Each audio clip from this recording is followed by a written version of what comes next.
ومن تبعهم بإحسان إلى يوم الدين وأشهد أن لا إله إلا الله وحده لا شريك له وأشهد أن محمدا عبده ورسوله أما بعد محترم حضرات، آج ہم نے اللہ کے فضل و کرم سے سورۃ ہود مکمل اور اکثر حصہ سورۃ یوسف کا تراویح کی نماز میں سنا ہے۔ اللہ سبحانہ و تعالی یہ سننا اور سنانا اپنی مہربانی سے قبول و منظور فرمائے۔ سورۃ ہود وہ سورت ہے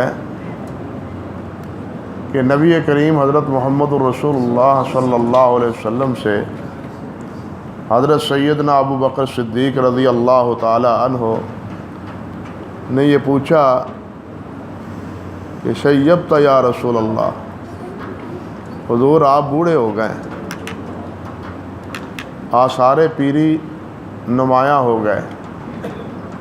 بوڑھے ہونے سے مراد یہی نہیں کہ بال سفید ہو جائے، نبی علیہ السلام کے بال سفید گنتی کے تھے، بال آپ کے زیادہ سفید نہیں تھے، بلکہ کہنے والے تو یہ بھی مورخین لکھتے ہیں سیرت نگار کہ 12-14 بال تھے جو کن پٹی کے قریب نبی علیہ السلام کے سفید تھے، ورنہ آپ کے بال مبارک گیسو مبارک وہ سیاہ ہی تھے۔ بڑھاپے سے مراد یہاں اعضاء اور اعصاب کی کمزوری۔ نبی علیہ السلام 63 سال کی عمر مبارک کو پہنچ چکے تھے اور آثار پیری اس لحاظ سے کمزوری اور رقاہت وہ آپ میں پائی جاتی تھی، محسوس آپ کرتے تھے، حتیٰ کہ بسا اوقات آپ وطروں کی نماز بیٹھ کر پڑھتے اور رکوع کرنا ہوتا تو کھڑے ہو کے رکوع کرتے۔ یہ بھی یہی آثار پیری اور بڑھاپے کے زمرے میں ہی ایک بات تھی۔ تو حضرت ابو بکر صدیق رضی اللہ تعالی عنہ نے پوچھا شیبت یا رسول اللہ، اے اللہ کے رسول صلی اللہ علیہ وسلم آپ بوڑھے ہو گئے ہیں۔ آپ علیہ السلام نے فرمایا شیبتنی ہود، کہ مجھے سورۃ ہود نے بوڑھا کر دیا ہے، اور اس کے ساتھ الواقعہ والمرسلات وعما یتساءلون واذا الشمس کورت، ان صورتوں نے مجھے بوڑھا کر دیا۔ اللہ اکبر کبیر۔ اس سے آپ اندازہ کر سکتے ہیں کہ اس صورت میں وہ کیا بات ہے جس کی وجہ سے آپ نے یہ بات ارشاد فرمائی کہ من جملہ دوسری صورتوں کے ساتھ ساتھ ایک اس صورت نے مجھے بوڑھا کر دی۔ ایک وجہ تو اس کی وہ ہے جو قرآن مجید کے اسلوب سے معلوم ہوتی ہے کہ اس میں حضرت نوح علیہ السلام کی قوم، حضرت صالح علیہ السلام کی قوم، حضرت ہود علیہ السلام کی قوم، اور اسی طرح موسیٰ علیہ السلام کے مقابلے میں فرعون اور حضرت شعیب علیہ السلام کی قوم جو مدین میں رہائش پذیر تھی، ان تمام کی بربادی اور تباہی اور ان پر اللہ رب العزت کے عذاب کا، بالخصوص حضرت نوح علیہ السلام اور ان کی قوم کا جو تذکرہ بڑا ہی سبق آموز اور عبرتناک ہے۔ یہ واقعات اور اللہ رب العزت کی طرف سے ان قوموں پر اللہ کا عذاب، یہ دراصل نبی علیہ السلام کی فکر مندی کا ایک باعث تھا۔ اور اس کے ساتھ ساتھ امام ابو طاہر السلفی رحمۃ اللہ علیہ نے اور بعض دوسرے مفسرین نے بھی نقل کیا ہے کہ ایک محدث کو نبی علیہ السلام کی خواب میں زیارت ہوئی، تو اس نے پوچھا اس بزرگ نے کہ حضور آپ نے فرمایا ہے کہ مجھے سورۃ ہود نے بوڑھا کر دیا ہے، تو تو سورۃ ہود کو میں کیا ہے جس کی وجہ سے آپ نے فرمایا ہے کہ مجھے سورۃ ہود نے بوڑھا کر دی؟ تو آپ نے ارشاد فرمایا کہ اس میں یہ جو اللہ ذوالجلال والاکرام کا حکم ہے نا، فاستقم کما امرت ومن تاب معک ولا تطغوا، اس آیت نے مجھے بوڑھا کر دیا۔ اللہ اکبر کبیر۔ یہ 112 نمبر آیت ہے اس سورت کی۔ اللہ رب العزت فرماتے ہیں کہ فاستقم کما امرت، کہ آپ کو جیسے حکم دیا گیا ہے اس پر قائم ہو جائیں، پکے رہیں، استقامت اختیار کریں۔ ومن تاب معک، اور وہ بھی جو آپ کے ساتھ جنہوں نے توبہ کی، مراد صحابہ کرام رضوان اللہ علیہم اجمعین۔ ولا تطغوا، نافرمانی نہ کریں، حد سے نہ بڑھیں، حد سے تجاوز نہ کریں، جو حد مقرر کر دی ہے اس پر قائم رہیں۔ اب یہ کہنے کو تو ہمارے لیے بڑا آسان مسئلہ ہے، لیکن اس استقامت کا مظاہرہ کرنا یہ مشکل۔ امام راضی رحمۃ اللہ علیہ نے مثال دے کے سمجھانے کی کوشش کی ہے۔ کہتے ہیں دیکھو سایہ ڈھلتا ہے نا، تو سایہ ڈھلتے ہوئے ایک حصہ وہ ہے، حد وہ ہے جہاں سایہ پڑ رہا ہے اور اس سے آگے دھوپ ہے، سفیدی، یہ حد۔ اب اس حد پر قائم رہنا، نہ آگے ہونا نہ پیچھے ہونا، یہی مشکل مسئلہ ہے۔ یہ ہے حد۔ مسئلہ یہ ہے کہ جتنی اللہ رب العزت کے احکام ہیں وہ سب کے سب اللہ کی حدود ہیں۔ جتنے احکام ہیں وہ سب کے سب اللہ رب العزت کی طرف سے کیا ہے؟ حدود ہے۔ ان میں نہ اضافے کی گنجائش ہے نہ ان میں کمی کی گنجائش۔ اب جس طرح حکم دے دیا گیا ہے وَاسْتَقِمْ كَمَا أُمِرْتَ، بس حکم کی تابع داری کریں، جو آپ کو حکم ملا ہے اس پر استقامت کریں۔ اور یہی مسئلہ بہت مشکل ہے۔ ہم اکثر و بیشتر افراط اور تفرید کا شکار ہو جاتے ہیں۔ امت کے افراد اکثر و بیشتر افراط اور تفریق کا شکار ہو جاتے ہیں، یا تو حد سے بڑھ جاتے ہیں یا حد سے پیچھے رہ جاتے ہیں، یا تو عمل ہی نہیں کرتے، اور یا عمل کرتے ہیں تو رہبانیت اختیار کر لیتے ہیں۔ صرف اشارے کے طور پر بات کہنا چاہتا ہوں کہ وہ صحابی 3 جو حضرت عائشہ صدیقہ رضی اللہ تعالی عنہا کی خدمت میں حاضر ہوئے تھے اور انہوں نے پوچھا تھا کہ نبی علیہ السلام کی عبادت کیا ہے، تو آپ نے حضرت ام المومنین نے بتلایا کہ نبی علیہ السلام رات کی عبادت یوں کرتے تھے۔ صحابہ کرام تینوں عرض کرنے لگے، مشورہ کرنے لگے کہ یہ کیا معاملہ ہوا؟ آپ کے تو اللہ تعالیٰ نے درجات ہی بڑے بلند کیے ہیں اور پہلے اور پچھلے سارے گناہ، ساری الزامات ختم کر دیے ہیں، کوئی بھی آپ کے نامہ اعمال پر دھبا نہیں ہے، ایسا سوالیہ نشان نہیں ہے جس سے آپ کے بارے میں سوال کیا جائے، لیکن ہم تو گناہ گار ہیں، ہم کیا کرتے ہیں؟ ہم سے تو یہ ہو ہی نہیں سکتا۔ اب ہم کیا کریں؟ ایک کہنے لگا کہ میں ساری رات قیام کروں، دوسرے کہنے لگا میں ساری عمر روزے رکھوں گا، تیسرا کہنے لگا میں کبھی نکاح نہیں کروں گا، بس بندگی ہی میں وقت گزاروں گا۔ اب آپ بتلائیے کہ یہ ان کے ارادے نیک تھے یا گناہ کے تھے؟ نیکی کے تھے، لیکن یہ حد کے خلاف تھے۔ بات سمجھے؟ یہ حد کے خلاف تھے۔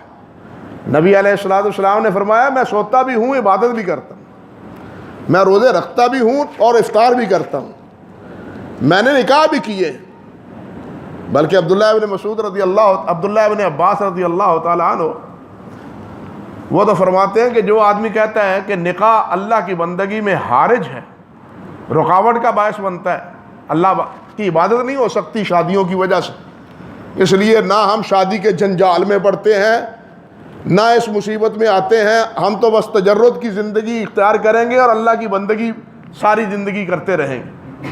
جس طرح کے راہب لوگ ہیں، عیسائیوں میں آج بھی راہب ہیں نا جو شادی نہیں کرتے، یہ تصور ان میں آج بھی پایا جاتا ہے۔ عبداللہ ابن عباس فرماتے ہیں جو یہ تصور کرتا ہے وہ جھوٹ بولتا ہے، جھوٹا ہے۔ اس لیے جھوٹا ہے کہ اس کائنات میں سب سے زیادہ عبادت گزار حضرت محمد رسول اللہ تھے صلی اللہ علیہ وسلم۔ اگر نکاح اور شادی اللہ کی عبادت میں حارج ہوتی، رکاوٹ کا سبب بنتی، تو اللہ کے رسول کبھی 9 سے 11 شادیاں نہ کرتے۔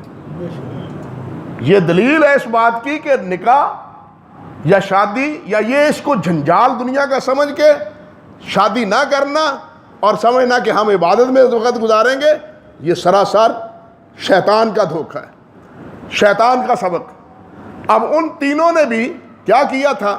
ارادہ تو یہی کیا تھا نا، نیکی کا، لیکن نبی علیہ الصلوۃ والسلام نے کیا فرمایا؟ میں نکاح بھی کرتا ہوں اور اللہ کی عبادت بھی کرتا ہوں، اور جو میرے اس طریقے کو چھوڑتا ہے وہ مجھ میں نہیں ہے، وہ میرا نہیں ہے۔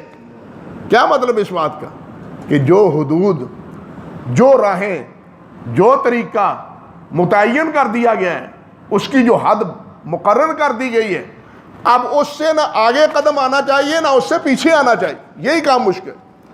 حضرت سفیان بن عبداللہ رضی اللہ تعالیٰ عنہ نبی علیہ الصلوۃ والسلام سے پوچھتے ہیں، حضور علمنی کلمۃ فی الاسلام لا اسأل عنہ غیرک، حضور اسلام کے بارے میں کوئی ایک بات بتلا دیئے کہ میں اس کے بارے میں پھر دوبارہ کسی اور سے پوچھوں نہ، مجھے پوچھنے کی حاجت نہ رہے۔ نبی علیہ الصلوۃ والسلام نے فرمایا قل آمنت باللہ ثم استقم۔ اب دیکھیے دو حرفی جملہ ہے، قل آمنت باللہ ثم استقم۔ فرمایا یہ کہو کہ میں نے اللہ پر ایمان لایا، میں اللہ پر ایمان لایا، میرا اللہ پر ایمان ہے، اور پھر اس پر پکا رہے، اس پر پکا رہے۔ یہ پکا رہنا ہی مشکل ہے۔ ہم لا الہ الا اللہ تو پڑھ لیتے ہیں، لیکن وہ اقبال کے کہنے کی طرح کہ میں گفتم مسلمانوں بلرزم کہ دانم مشکلات لا الہ، جب میں کہتا ہوں کہ میں مسلمان ہوں اور لا الہ پڑھتا ہوں تو لرز جاتا ہوں، کانپ اٹھتا ہوں۔ کیوں؟ کہ دانم مشکلات لا الہ، کہ میں جانتا ہوں کہ لا الہ کتنا مشکل کام ہے، الا اللہ، اللہ پر پکا رہنا یہ کتنا مشکل کام ہے۔ ایک حدیث میں آتا ہے نا، نبی علیہ السلام نے فرمایا من قال رضیت باللہ ربا وبالاسلام دینا وبمحمد نبیا فقد ذاق طعم الایمان۔ جو آدمی یہ کہتا ہے کہ میں راضی ہوا اللہ پر اس ناطے کہ میرا اللہ میرا رب ہے، اور دین پر کہ اسلام میرا دین ہے، اور محمد رسول اللہ پر کہ وہ میرے رسول ہیں، فرمایا ذاق طعم الایمان، اس نے ایمان کا ذائقہ چکھ لیا۔ اب ہمیں تو ذائقہ ایمان کا نہیں آتا، ہم اللہ کو رب مانتے بھی ہیں، دین اسلام قبول بھی کرتے ہیں، محمد رسول اللہ کو رسول مانتے ہیں، ہمیں اس کا ذائقہ نہیں آتا۔ ہمیں اس کا ذائقہ کیوں نہیں آتا؟ کہ ہم نہ اللہ پر کافی رہتے ہیں، نہ محمد رسول اللہ پر کافی رہتے ہیں، نہ اسلام پر کافی رہتے ہیں۔ یاد رکھیے یہ تین چیزیں ہیں، اور ان تینوں چیزوں کے بارے میں ہی قیامت قبر میں سوال ہوگا۔ قبر میں انہی چیزوں کے بارے میں من ربک ما دینک من نبیک، تیرا نبی کون ہے، دین کیا ہے، تیرا رب کون ہے، یہ تین ہی چیزیں۔ آخر سوال یہ ہے کہ ایک مسلمان سے سوال کیوں؟ مسلمان رب نہیں مانتا اللہ کو، محمد رسول اللہ کو اپنا رسول نہیں مانتا، اسلام کو اپنا دین نہیں مانتا، کیوں پوچھا اس سے؟ اس لیے کہ ہم مسلمانوں نے بھی ایک رب کی بجائے بہت سے ارباب من دون اللہ بنائے ہوئے ہیں۔ ہم نے اسلام کے علاوہ اور بھی بہت سے ازم اپنا رکھے ہیں، ہم نے محمد رسول اللہ کے علاوہ بہت سے متاع بنا رکھے، ہمارے سامنے ماحول اور معاشرہ ہمارے سامنے ہے۔ اللہ کے رسول کچھ فرمائیں، ہمیں اس کی اتنی پرواہ نہیں ہے جتنی ہمارے پیر، ہمارے مرشد، ہمارے بزرگ کی پرواہ ہے۔ ان کا قول نہ چھوٹے، ان کی نافرمانی نہ ہو، وہ ناراض نہ ہوں، اللہ اور اللہ کے رسول ناراض ہوتے ہیں، ہو جائے۔ ہمارا حال تو یہ ہے۔ اب آپ ہی بتلائیں، جب کیفیت یہ ہو تو پھر ایمان کا ذائقہ کیسے نصیب ہو؟ ایمان کا ذائقہ جب آتا ہے تو پھر انسان جس کو ایمان کا ذائقہ آتا ہے وہ سولی پہ لٹک جاتا ہے، اس کلمے سے منحرف نہیں ہوتا۔ ہم تو اس کلمے سے انحراف کر لیتے ہیں چھوٹی چھوٹی باتوں پر، چند ٹکوں پر، چند پیسوں پر ہم اپنا ایمان فروخت کر دیتے ہیں۔ ہمارے ایمان کی ہمارے ہاں قدر و منزل کیا ہے؟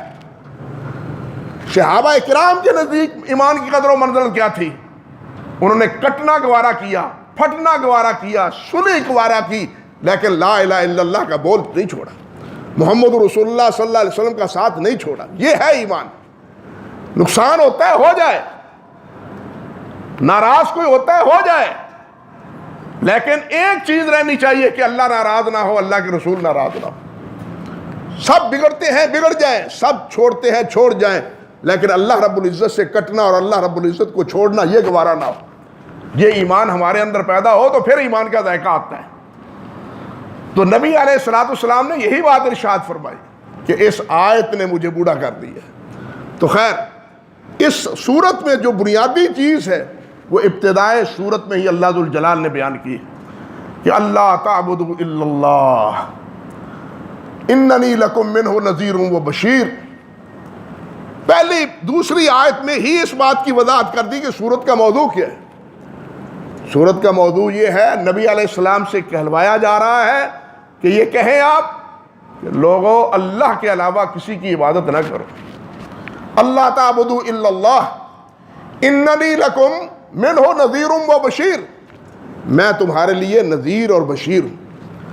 اب سوچنا چاہیے کہ جب اللہ کے علاوہ کسی ماؤ شما کی نہیں اور محمد رسول اللہ کی عبادت نہیں تو کسی اور کی عبادت کیسے ہو سکتی؟ عموماً ہم کلمہ پڑھتے ہیں نا، لا الہ الا اللہ محمد رسول اللہ، اور ہم یہی سمجھتے ہیں اکثر کہ لا الہ الا اللہ میں توحید ہے اور محمد رسول اللہ میں رسالت ہے۔ اکثر یہی سمجھا جاتا ہے، لا الہ الا اللہ میں توحید اور محمد رسول اللہ میں کیا؟ رسالت۔ یعنی لا الہ الا اللہ میں عبادت اور محمد رسول اللہ میں طریقہ عبادت، عموماً یہی سمجھا جاتا ہے۔ لیکن معذرت کے ساتھ عرض یہ ہے کہ محمد رسول اللہ بھی لا الہ الا اللہ کی تائید ہے، محمد رسول اللہ بھی لا الہ الا اللہ کی تائید ہے کہ لا الہ اللہ کے علاوہ کوئی الہ نہیں، وہی الہ نہیں،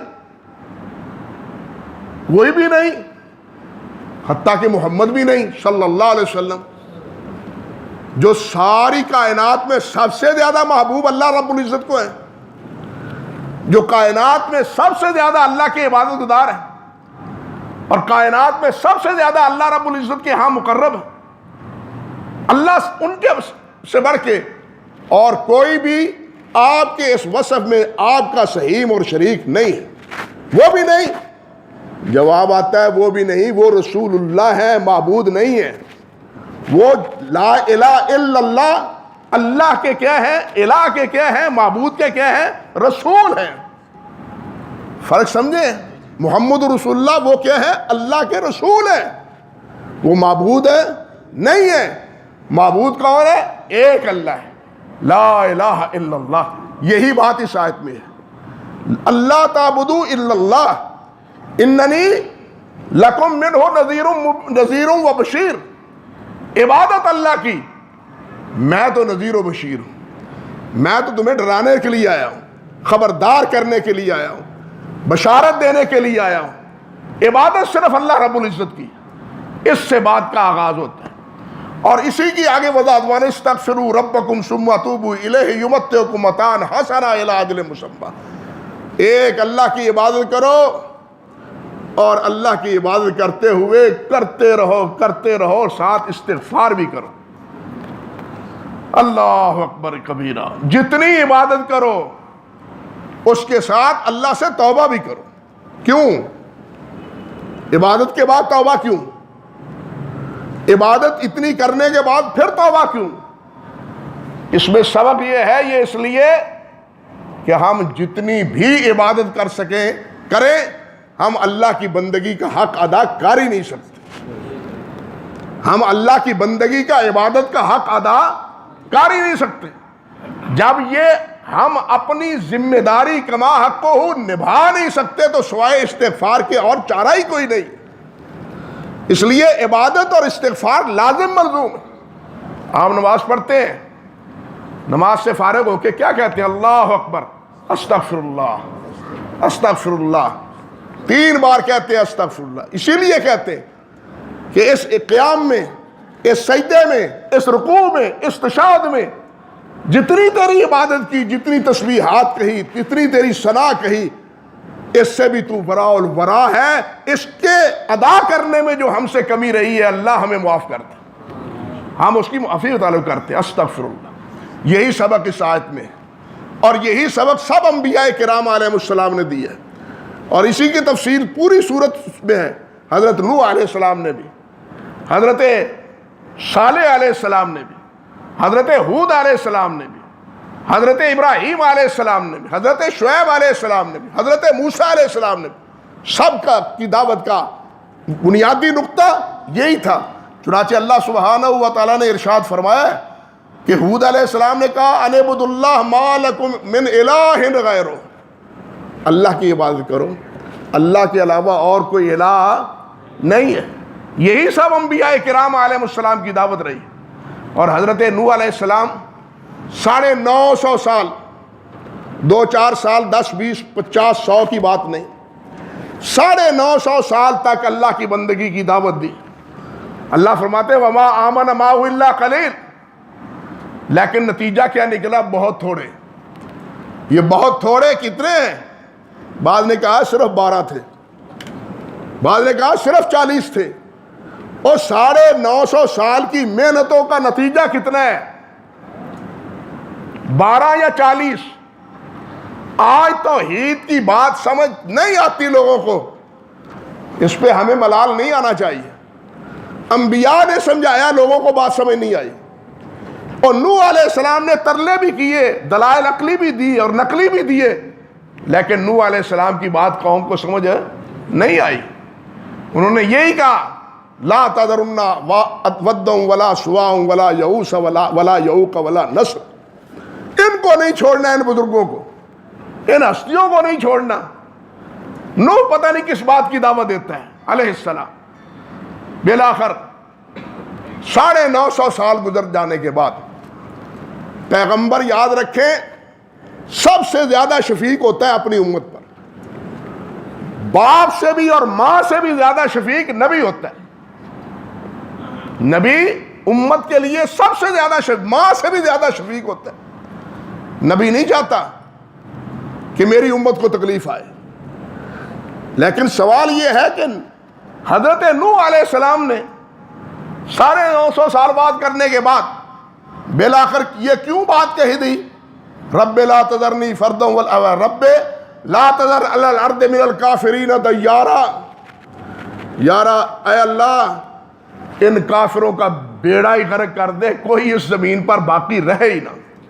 یہ بد دعا کیوں کی؟ نبی تو بڑا رحیم ہوتا ہے، یہ کیوں بد دعا کی؟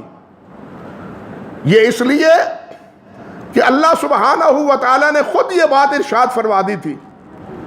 اللہ نے فرمایا تھا کہ اے نوح، اب جتنے مسلمان ہو چکے ہیں یہ ہو گئے، اب ان میں سے کوئی بھی ایسا نہیں ہے وَأُوحِيَ إِلَىٰ نُوحٍ مِّنْ أَنَّهُ لَن يُؤْمِنَ مِنْ قَوْمِكَ إِلَّا مَنْ قَدْ آمَنَ إِلَّا مَنْ آمَنَ۔